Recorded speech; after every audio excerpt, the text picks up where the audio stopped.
This episode has been brought to you by JustNForm.com. If you're tired of being censored, tired of having your data stolen and sold, go to JustNForm.com, a social media site where all voices are welcome.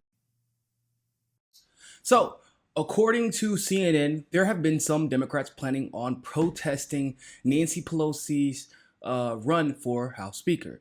And I can't really blame them, considering that Nancy Pelosi has led during the most tumultuous period in the Democrats' history, in my opinion, and in reality. According to the numbers, they lost control of the House under her reign. Of course, they lost control of the Senate too, and they also lost control of the executive branch as well. But considering how grassroots movements can really stimulate a movement towards the top, and you have to start from the bottom, and in this particular case, the bottom would be the House.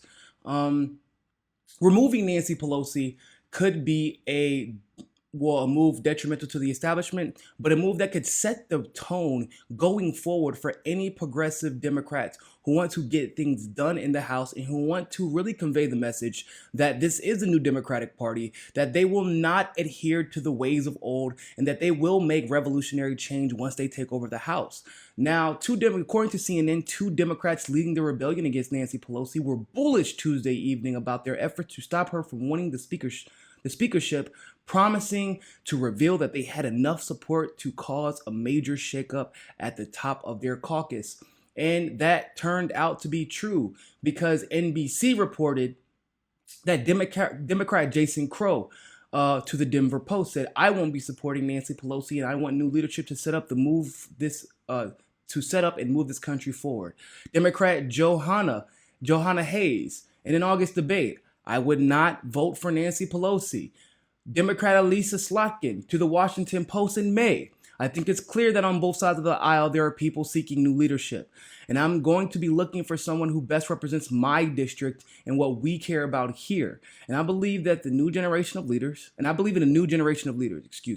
And in November, she also said that I'm not about to just flip my principles now that I'm elected, staying true to what she said about not supporting Nancy Pelosi for Speaker of the House. Democrat Haley Stevens in November said, "At this time, Nancy Pelosi doesn't have my support."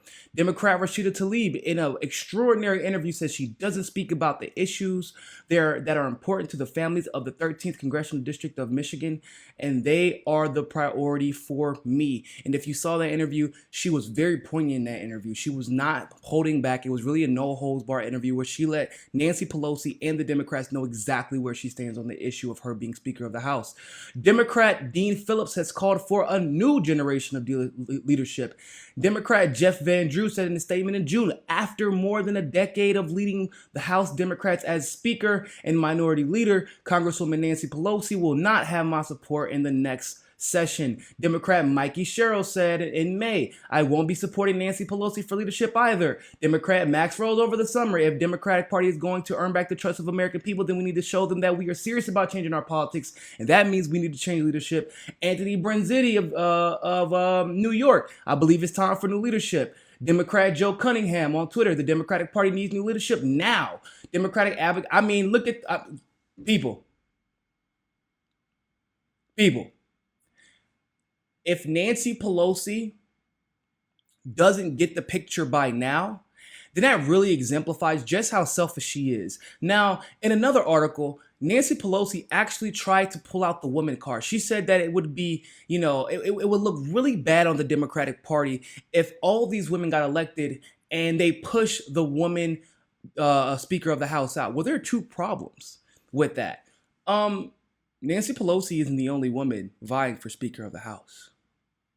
And it's funny that she says that, because it really does put another stamp on the idea that women of color have felt a little pushed out by the white women in the Democratic Party. And I don't think that they're wrong for feeling that way, because even though Barbara Lee is clearly being pushed as a potential leader for the Speaker of the House, Nancy Pelosi pretends like Barbara Lee doesn't exist. Nancy Pelosi apparently believes that Barbara Lee isn't a woman. But, sorry, Nancy, Barbara Lee does exist, And she is indeed a woman, and she's not campaigning on being a woman. Nor has anyone said, I want Barbara Lee to be a woman because she is, or excuse me, be the Speaker of the House because she is a woman. And no one said that they don't want her to be Speaker of the House because she's a woman. No one said they don't want you to be Speaker of the House because you're a woman. You've been a woman and the Speaker of the House multiple times.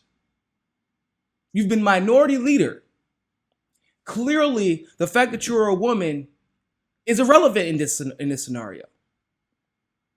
But like I said, that just really goes to show how selfish Nancy Pelosi really is, but the Democrats aren't hearing it anymore.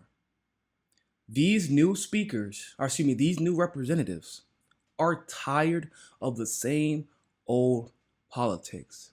Even some of the older representatives are tired of the same old politics.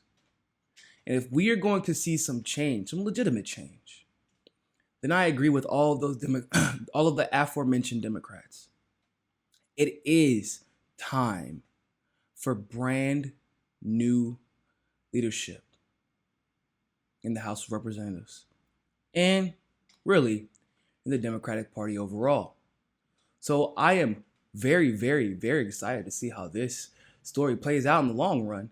And I would love to see if Alexandria Ocasio-Cortez will stand by the rest of these House Democrats and oust Nancy Pelosi as well. So shout out to all those Democrats who have been bold enough to speak out against Nancy Pelosi in her neoliberal ways. And shout out to hopefully those Democrats in the future who will go against the grain for probably the first time in their career and just proudly admit, you know what? We tried their way. Maybe it's time to try something new. So with that being said, people, thank you all so much for tuning into this episode of Mi Casa es Su Casa. And always remember, more than anything else, find your balance. Peace. Thanks for watching that segment of Mi Casa es Su Casa. You can donate to our Patreon and keep helping the network grow by clicking on the link in the description below. And also, make sure you join us at JustNForm.com. And finally, make sure you subscribe to us on Roku and be part of the very first independent news network on Roku TV. But more than anything else, always remember, find your balance. Peace.